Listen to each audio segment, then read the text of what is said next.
Bagaimana, komunikasi atau proses komunikasi intrapersonal mempengaruhi pelaku self injury? Nah, oke. Jadi kalau misalnya kita bisa bahas dulu, saya jelaskan dulu ya mungkin ya, self injury itu apa sih? Self injury.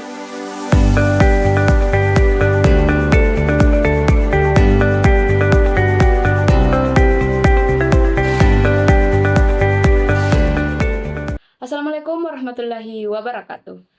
Salam semangat dan salam sejahtera untuk kita semua. Kembali lagi bersama kami di Mister Kronis, komunikasi romantis dan humanis. Baik, pada episode kali ini kita akan membahas soal komunikasi intrapersonal sebagai mekanisme coping pada pelaku self injury. Dengan narasumber kita yang sangat-sangat keren, yaitu Saya Nidiar Mila Syafar SIKOM selaku narasumber pada episode kali ini. betul. Eh, Seperti yang kita ketahui bahwa komunikasi intrapersonal itu berarti komunikasi dengan dirinya sendiri ya Kak. Di mana komunikasi itu berarti kita perlu berkomunikasi dengan diri kita sendiri. Itu yang saya tahu, makanya saya perlu tahu lebih dalam. Kira-kira nih Kak, komunikasi intrapersonal menurut Kakak dan menurut bahasa yang lebih luas itu apa ya Kak? Jadi kalau misalnya lebih kita pahami ya, komunikasi intrapersonal itu lebih ke kesadaran diri kita, bagaimana kita mengekspresikan diri kita, bagaimana kita berkomunikasi dengan diri kita. Ini bagaimana ya, komunikasi ini lebih dalam sebenarnya kalau misalnya lebih diperhatikan. Apalagi komunikasi ini adalah bentuk dari, bagaimana kita mengekspresikan diri kita. Sebelum kita mengekspresikan diri kita ke orang lain, pastinya kita bakalan lebih, memahami diri kita dulu sebelum, unjuk diri ke orang lain, seperti itu Kakak, Seperti itu. Rosmina. Terus yang ada kata yang agak perlu saya pertanyakan ini Kak. Mekanisme coping itu atau coping mekanis itu bagaimana Kak sebenarnya?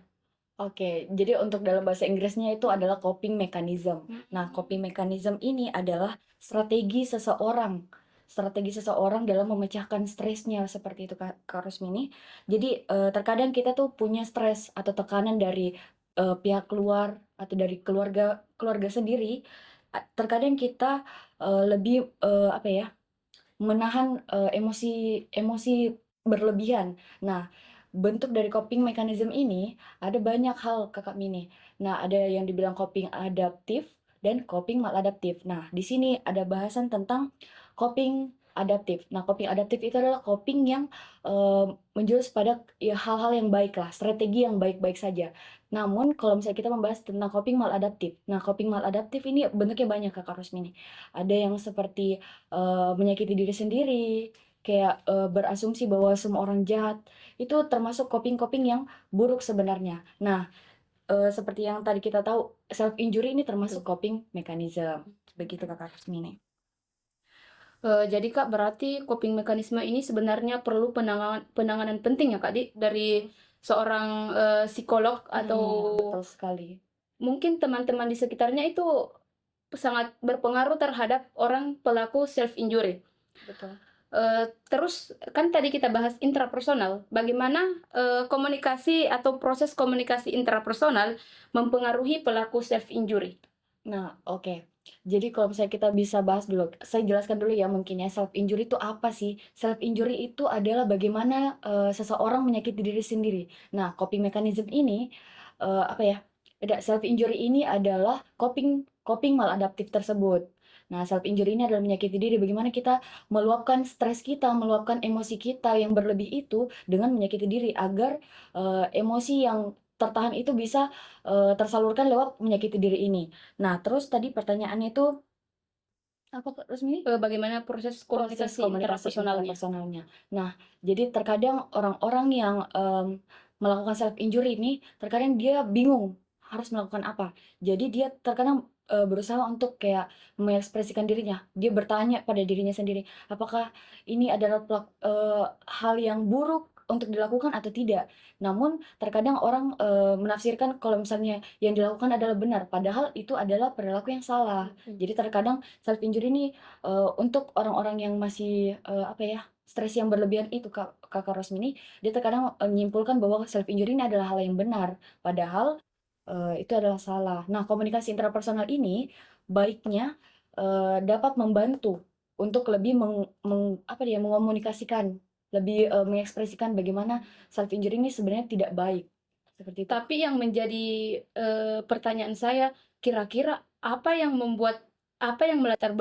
belakangi pelaku self injury ini untuk melakukan hal tersebut? Padahal kan kalau dipikir self injury itu yang kayak sebenarnya tidak baik untuk dilakukan. Betul, apalagi kalau misalnya untuk kayak masih Iya, awam ya, yang kita masih tuh awam itu sangat berbahaya menurut saya. berbahaya dan sangat, sedih ya kalau misalnya kita lihat ya. Nah, biasanya ini, dari penelitian saya ya, sebelumnya tuh saya pernah, dapat teman-teman saya yang broken home nih Kak Rosmi nih. Ada dari yang latar belakangnya keluarganya memang, apa ya, mungkin dia ada yang, fatherless, Iya. tidak ada apa ya, bapaknya. Jadi dia kayak bingung mau meluapkan emosinya ke siapa, bingung tidak ada yang sayang dia. Dia merasa kalau misalnya dia dia itu sendiri terus. Nah jadi, terkadang, orang-orang yang seperti itu tuh kayak berpikir bilang, "Oh baiknya, kalau saya lagi sedih nih, saya begini nih deh, daripada saya Jadi curhat sama stres orang begitu, lain." iya jadi Ya saya stres. saya curhat sama orang lain nanti bakalan tidak didengar. Lebih baik saya kayaknya merenungi diri sendiri dan akhirnya melakukan hal seperti itu Kakak Rosmini. Berarti ini memang sebenarnya karena bisa disebut karena kekurangan kasih sayang dari, keluarganya ya, Kak, Betul sekali.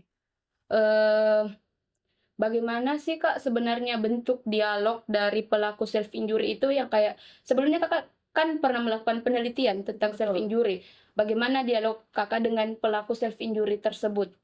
Nah, kalau bahas dialog nih ya Kak Rosmini, jadi, beberapa informan saya, dia tuh kayak ada apa ya, dia lebih, eee, berpikir kalau misalnya Mmm, berbicara sama orang lain itu adalah hal yang, bakalan bisa di-judge terus. Jadi dia berpikir kalau misalnya, "Ih kayaknya, harus Kak anu deh, harus Kak lakukan ini deh, harus Kak lakukan." Dia punya persepsi sendiri, tidak mau, terkadang dia kayak, tidak menerima, saran dari orang lain. Jadi timbullah, apa ya, pemikiran-pemikiran seperti, eee, "Eh, orang-orang tidak ada yang sayang saya, jadi saya lakukan ini deh," begitu, seperti itu. Sebenarnya dialog-dialog yang, apa ya, sebenarnya merusak diri, tapi terkadang dia, tidak ada anu ya, kayak tidak ada Mmm, tempat apa ya, bercerita kali, tempat Kak? bercerita. Iya. Jadi bingung sendiri bagaimana mengaktualisasikan dirinya. Karena dia tidak memiliki tempat bercerita, berarti dia tidak bisa percaya dengan orang-orang sekelilingnya. Sekelilingnya, betul Karena dia sekali. mungkin berpikiran bahwa orang tua yang bahkan melahirkan saja, bahkan, harusnya punya tanggung jawab terhadap kita, justru malah dia yang meninggalkan kita ya. Betul, itu lalu pemikiran-pemikiran yang, Ya. menghantui mereka. Jadi mereka melakukan hal seperti itu, Kak Nah, Rusmini. Kak, jadi begitu, apa kira-kira yang menjadi kesimpulan dan hal penting dari pembahasan kita hari ini? Ya, kalau untuk kesimpulannya mungkin, kepada pelaku self injury ya, mungkin lebih, lebih memahami dirinya sendirilah. Apalagi self injury ini adalah hal yang buruk sebenarnya. Namun kita tidak bisa men-judge ya. Kita memang, dari sudut orang lain mungkin terkadang kita apa ya, kayak berpikir bilang bahwa ini adalah salah, padahal mungkin kita tidak tahu apa permasalahan mereka. Nah, seperti itu Kita tidak mungkin ya. tahu apa yang dia rasa ya, Kak. Betul sekali Kakak Rosmi. Pembahasan ini cukup menarik dan agak Emosional ya, ya.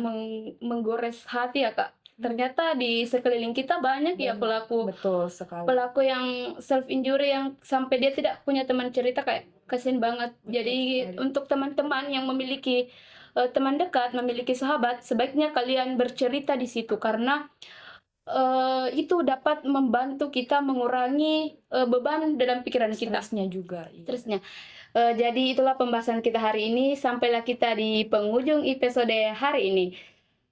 Jangan lupa like, komen, dan subscribe Mister Kronis. Selamat berbahagia teman-teman. Mister Koronis. Jangan lupa